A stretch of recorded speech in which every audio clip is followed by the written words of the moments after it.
Kung ang Iloilo ay kilala sa pagiging malambing ng mga Ilonggo, ang mga Ilocano naman kuripot daw pero magaling sa pera.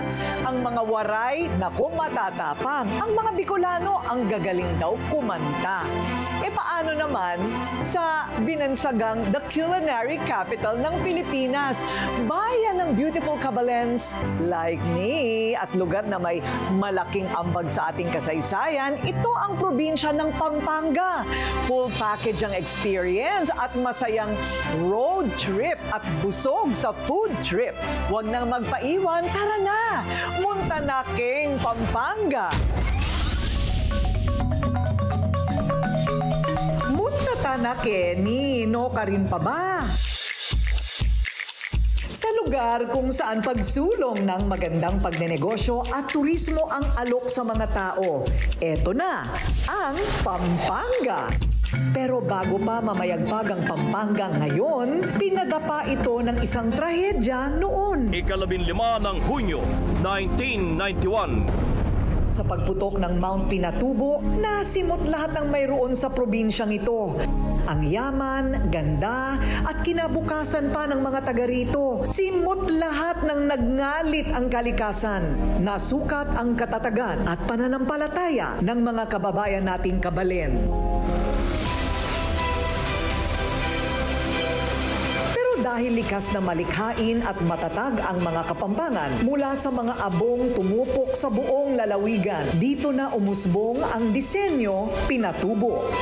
Gawa mismo sa lahar ng nag-alborotong bulkan ng mga produktong pang-world class. Kami, nagbibigay kasi ng product development ng DTI. So, hindi naman kami nahuhuli pagdating sa mga design dahil suportado kami ng DTI. Maingat na inaangkat ng mga trabahante rito ang lahar na kanilang naipon mula pa noong 1991 sa isang lalagyan. Imomolde sa disenyo para maging obra. Kung minsan base ang artworks nila sa hiling mismo ng customer na nagpapagawa. Naglililok rin sila ng mga santo, relo, souvenirs at marami pang iba. Nakatatak ang kasaysayan sa likod ng bawat handicraft na nagsisilbing paalala ng kanilang pagbangon at pagsisikap. Kung paano kami nag-start, ganun din katagal yung mahalos sa mga empleyado namin. Nasa 50% sa mga empleyado namin, nakasabayan din namin. Hindi rin matatawaran ng mayaman nilang kasaysayan. 1660 nang maipatayo ang Betty's Church. Pero noong 1908 tinupok umano ng apoy. Dahilan para ito'y i-restore at maibalik ang dating ganda. Dahil ang angking ganda ng simbahang ito'y naikukumpara daw sa 16th Church ng Vatican City sa Roma. Kilala rin ang Pampanga sa mga heritage houses. Preserbado pa rin at metikulosa ang pagmamantina. Dito sa Heritage District, makikita na kahit pilit inaagaw ng modernong kasalukuyan ang nakaraan, hindi maitatanggi na nasa likod ng bawat tahanan dito ang kwento at mga alaala ng kanilang mga ninuno. Pero sino nga ba ang mga nagmamay-ari ng mga pamosong tahanan na ito?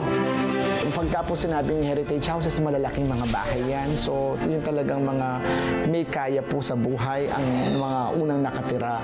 Marami po kasi sa mga heritage houses sa buong Pampanga ang hindi pa declared ng National Historical Institute. So, ang nangyayari po kung hindi po natin ito mapapreserba, ang mga ito, mawawala na yung mga tangible proofs and evidences of our very historic past.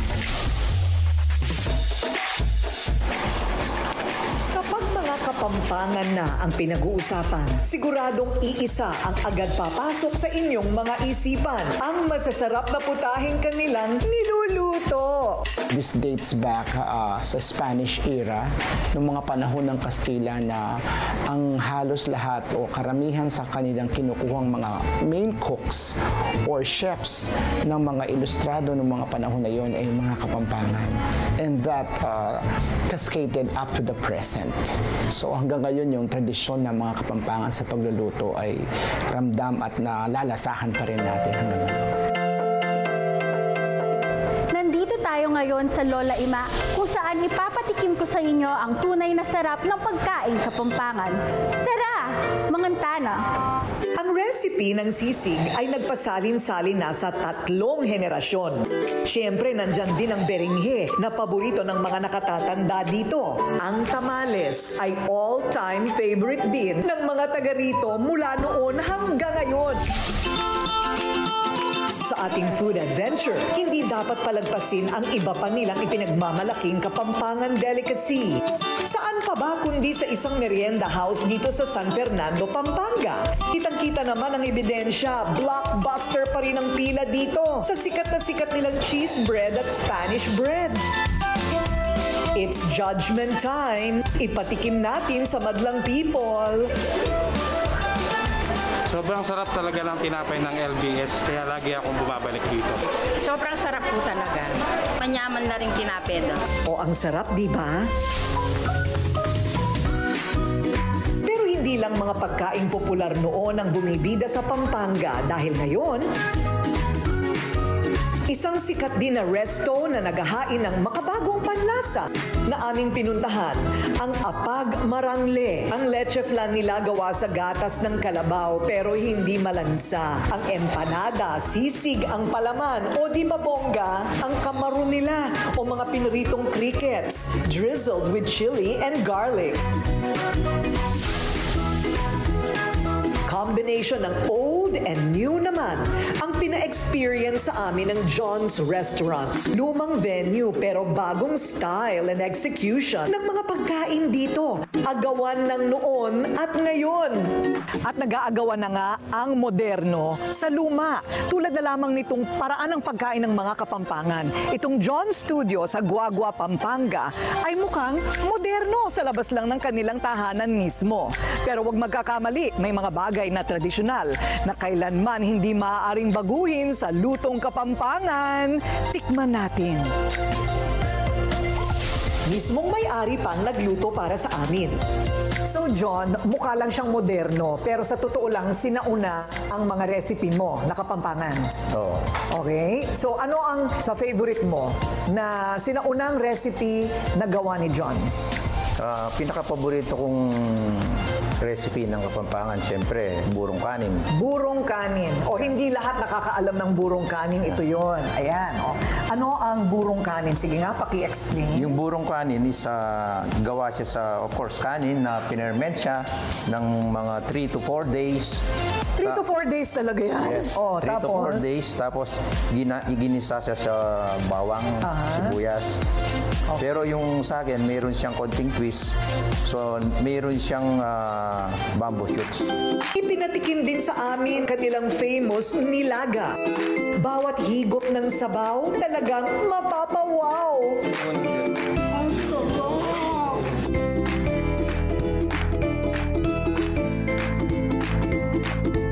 Moderno ang aming setting in the sense na ang design ng aming kusina ay moderno.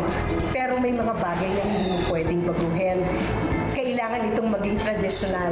So may mga twist lang na ginagawa si John sa kanyang pagluluto, but still the traditional has very deep meaning to it. Pero hindi rin maikakaila na sumasabay sa pagbabago ang Pampanga. Hindi magpapahuli ang Pampanga sa mga ina pasyalan, tambayan at mga outdoor activity.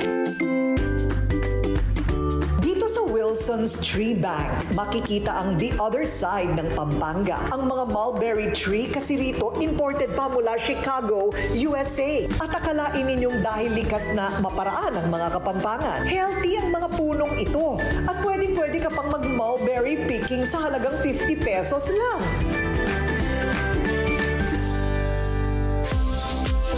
Kung gabihin ka naman with your barkada, pwede rin ang date night dito. Romantic setup with wine. Hindi mo isiping nasa probinsya ka dahil lakas makasosyal, di ba? At habang umiinom kayo ng wine with friends, ang preskong hangin na wala sa Maynila ang magpapakalma sa iyo. Para stress-free.